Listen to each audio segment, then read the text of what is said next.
चलें, अब आप लोगों का ये नेक्स्ट टॉपिक है गैसियस एक्सचेंज इन ह्यूमंस। इसमें मैं आप लोगों को बता रहा था कि आज मैंने आपको बहुत थोड़ी सी चीज़ बतानी है, वो सिर्फ इसका एयर पैसेज वे देखना है। ठीक है, अब जितने भी ह्यूमंस हैं यानी इंसान हैं उनमें और हायर एनिमल्स जो हैं उनके अंदर जो रेस्पायरेशन है या गैसियस एक्सचेंज है वो कौन सा सिस्टम करता है, वो रेस्पायरेटरी सिस्टम करता है। और रेस्पिरेटरी सिस्टम को हम दो हिस्सों में डिवाइड करते हैं। एक तो आता है जी एयर पैसेज वे और दूसरा आ जाता है लंग्स। सही है। एयर पैसेज वे क्या चीज है? एयर पैसेज वे अगर मैं इसे आसान लफ्जों में कहूं तो ये एयर का क्या है? रास्ता। ये एयर का रास्ता है, जहां जहां से एयर गुजरती हुई कहां पहुंचेगी? आपके लंग्स तक पहुंचेगी। उसको आप क्या कहते हैं नूर? एयर पैसेज वे कहते हैं। ठीक है, सही है। अच्छा, और दूसरा कहाँ पे पहुंची है? लंग्स में। उसके अंदर जो है वो बेसिकली गैसेस एक्सचेंज का प्रोसेस होता है। मैं आपको बता रहा था कि आज मैंने आपको एक छोटी सी असाइनमेंट देनी है। डिटेल में जो इसकी रीडिंग है वो हम कल ही करेंगे, बल्कि आप लोगों को यहीं से बताता हूँ। जिन लोगों ने ये काम पहले किया हुआ है वो मुझे पुराना वाला भी दिखा सकते हैं, और जिन्होंने पहले नहीं किया हुआ वो अब लाजमी करें क्योंकि मैंने चेक करना है। ठीक है। काम क्या है? काम ये है कि आप लोगों ने एयर पैसेज वे की डायग्राम बनानी है।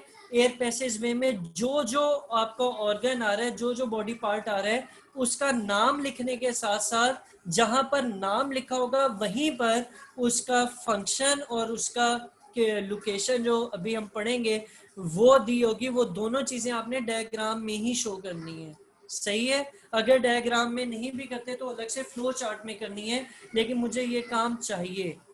अब आ जाते हैं इस पे। एयर पैसेज वे को अगर हम बात करते हैं तो एयर पैसेज वे वो रास्ता है जिसके जरिए बॉडी में एयर आती है। कहाँ तक जाती है? लंग्स तक। ये दरवाजा जोड़ दो। और लंग्स से कहाँ जाती है? वापस इन्वायरमेंट में जाती है।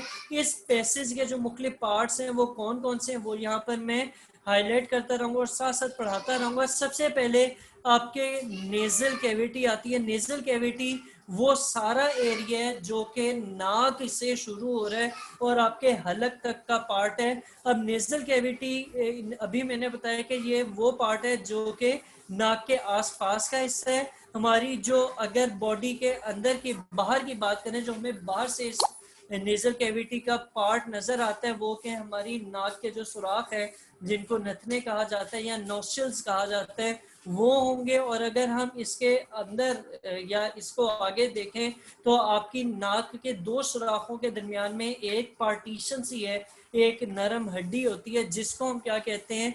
जिसको हम वॉल कहेंगे अंग्रेजी में। तो नेजल कैविटी को दो हिस्सों में डिवाइड किया जा रहा होता है या हमारी बॉडी में डिवाइड हो रही होती है। किसके जरिए? एक वॉल के जरिए। ठीक है। अब दोनों नाक के दोनों सुराखों के अंदर प्रॉपर लाइनिंग होती है फाइन हेयर्स की, यानी बहुत बारीक बारीक से बाल होते हैं। और क्या चीज होती है? और अगर आप उसके अंदर स्वैब डालें, स्वैब को रुई का बना हुआ स्वैब डालें और उसे बाहर निकालें तो वो यकीनन स्वैब थोड़ा सा गीला हो जाएगा। तो वो क्या चीज़ है? वो म्यूकस होता है। और ये काम क्या करता है कि ये आपके जो एयर के फाइन हेयर्स हैं इनका फंक्शन क्या होता है कि ये बाहर से आने वाले डस्ट पार्टिकल्स को आपकी बॉडी के अंदर नहीं जाने देता। इसी तरह जो म्यूकस है उसका काम क्या होता है? उसका काम ये होता है कि वो जो एयर बाहर से आई है वो उसका टेम्परेचर आपकी बॉडी के टेम्परेचर के बराबर लेके आता है। सही है। अच्छा, सिमर आवाज आ रही है आपको? जी सर। अब फिर अंदर की साइड चलते हैं तो आपकी नाक का वो हिस्सा जो अंदर की साइड पे ओपन हो रहा होता है, जैसे बाहर दो सुराख हैं इसी तरह अंदर की साइड पर भी दो ओपनिंग्स होती हैं जिनको हम क्या कहते हैं? जिनको हम इंटरनल नोस्ट्रिल्स कहते हैं। अच्छा, इंटरनल नोस्ट्रिल इंटरनल नोस्ट्रिल्स कहते हैं। उसके बाद जो अगला पार्ट आता है वो आपका फेरिंग्स है। फेरिंग्स एक मस्कुलर जो हमारा हलक है बेसिकली वो फेरिंग्स है। और ये एक मस्कुलर पाथ है जिसके अंदर हवा भी गुजरती है और वो खाना भी गुजरता है जो आपने खाया होता है, और वो आपकी खाने की खुराक की नाली में चला जाता है, और जो एयर है वो कहाँ चली जाती है, वो सांस की नाली में चली जाती है। फिर ये आपका जो फेरिंग्स है ये वहां से चलता रहता है आगे की तरफ और अंदर ओपनिंग में चला जाता है ईसोफिगस की, अच्छा ईसोफिगस की, और फिर वहां से लेरिंग्स के थ्रू जो है ये चेस्ट की तरफ आ जाती है। एयर पैसेज जो है वो फेरिंग्स से कहाँ पे जाता है, लेरिंग्स में जाता है। लेरिंग्स आपके यहाँ पर शो नहीं की हुई तो मैं उसको यहाँ पे हाईलाइट नहीं कर सकता। फिर आगे चले तो आपकी एक बिल्कुल बारीक सी ओपनिंग आती है फेरिंग्स के ऊपर जो कि लेरिंग्स को कनेक्ट कर रही होती है। हम उसको क्या नाम देते हैं, उसको हम ग्लोटिस का नाम देते हैं। सही है। ग्लोटिस का काम क्या होता है, ग्लोटिस का काम ये होता है कि ये फेरिंग्स को लिंक करती है किसके साथ, लेरिंग्स के साथ। और फिर लेरिंग्स से आगे अगर हम देखें तो एक बॉक्स टाइप का स्ट्रक्चर होता है जो कि बहुत बारीक हड्डियां कार्टिलेज होती हैं उनसे बना होता है, और ये आपके बेसिकली वॉइस बॉक्स होता है। वॉइस बॉक्स के ऊपर दो फाइब्रस बैंड्स होते हैं जो पतली सी फाइबर की बनी हुई बैंड्स होते हैं जिनको हम वोकल कॉर्ड्स का नाम देते हैं, और ये आपके लेरिंग्स को पूरे तरीके से इसने कवर किया हुआ होता है। वोकल कॉर्ड्स भी यहीं पर होती हैं जिसके जरिए आपके बोलने वाली जो साउंड है वो प्रोड्यूस होती है।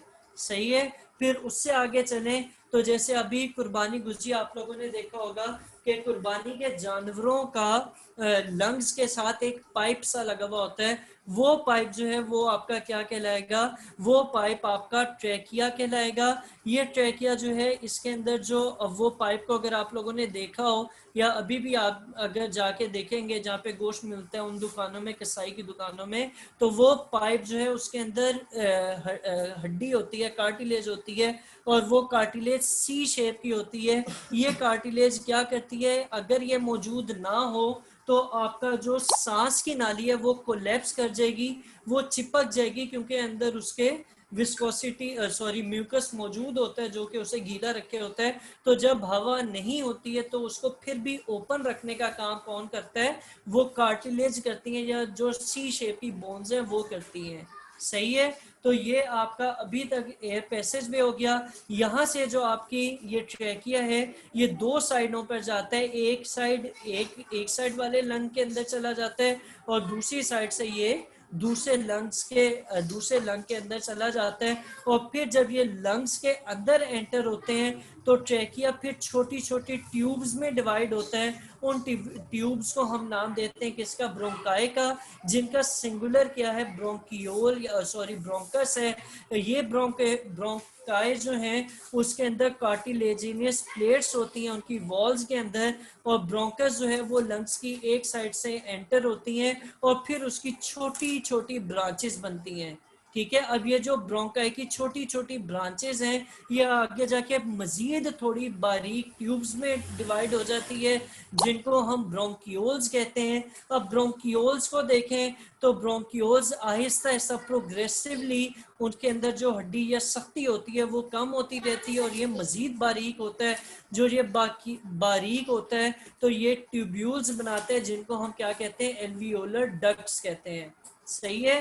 फिर ये एल्वियोलर डक्ट्स जो है ये पाउचेस, छोटी छोटी थैलियां सा स्ट्रक्चर, थैलियों की तरह का स्ट्रक्चर होता है, पैकेट्स होते हैं जिनको हम एल्वियोलाई कहते हैं। हर एल्वियोलाई जो है वो ह्यूमन बॉडी की रेस्पिरेटरी सरफेस जो है आपकी, उसमें एल्वियोलाई जो है वो रेस्पिरेटरी सरफेस बना रहे होते हैं ह्यूमन बॉडी की, यानी सारे रेस्पिरेशन का प्रोसेस वहीं पर होगा। और हर एल्वियोलस के अंदर एक सैक लाइक स्ट्रक्चर होगा जिसके अंदर एपिथेलियल सेल्स हैं और उसके इर्द गिर्द जो है वो कैपिलरीज लगी हुई होती हैं। सही है। फिर इसके अलावा हमें पता है कि हार्ट के अंदर दो किस्म का ब्लड होता है, एक होता है कौन सा, ऑक्सीजनेटेड, और दूसरा डीऑक्सीजनेटेड। तो वो जो डीऑक्सीजनेटेड हार्ट का क्या है, ब्लड है, वो आर्टरी के जरिए कहां पर आता है, लंग्स के अंदर आता है। फिर वो कैपिलरीज के अंदर जब आता है तो वहां पर गैसियस एक्सचेंज का प्रोसेस होता है,